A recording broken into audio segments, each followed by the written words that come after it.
Improviser un match de foot dans le hall, jouer au Lego dans les couloirs, être en classe en chaussons. Bienvenue dans l'école de rêve de ces élèves de Tremblay en France. On prend du plaisir on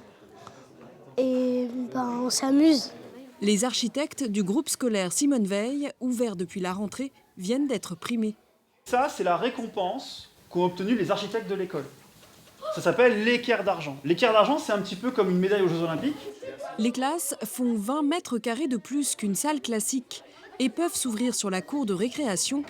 Plus d'espace, cela veut dire aussi plus de liberté pour enseigner. En sciences, on va se mettre en îlot. Dès qu'on a besoin d'être en individuel, on va se mettre en individuel. Donc au niveau de la structure, et puis même on va travailler beaucoup plus en atelier. On va un peu plus s'ouvrir aussi si on a besoin de décloisonner. C'est beaucoup plus simple pour les échanges, etc. À la récré, les enfants ont le choix entre une virée à vélo au rez-de-chaussée ou un match à l'étage dans un gymnase. Et ça change tout. Par rapport à une cour de récréation classique où vraiment vous avez les garçons qui font du foot de leur côté et les filles qui occupent un peu l'espace restant. Là, vous avez vraiment de l'inclusion et les filles qui peuvent à tout moment rejoindre les garçons pour jouer au foot. T'as raconté là la dernière fois quand vous avez battu les garçons là? Combien? 5-1.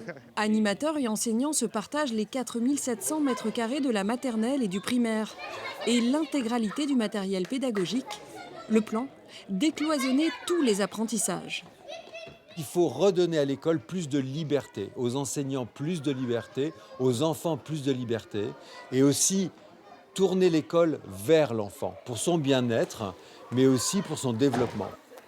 Ça veut dire que le fait de multiplier les espaces de jeu, les espaces ludiques, les espaces de travail permettent aux enfants d'apprendre à se comporter différemment et de s'autonomiser. Le bâtiment est écologique avec des matériaux bruts, une lumière et une ventilation naturelle. Ça coulait de source pour les architectes qui espèrent faire école grâce à ce prix et en construire encore plus.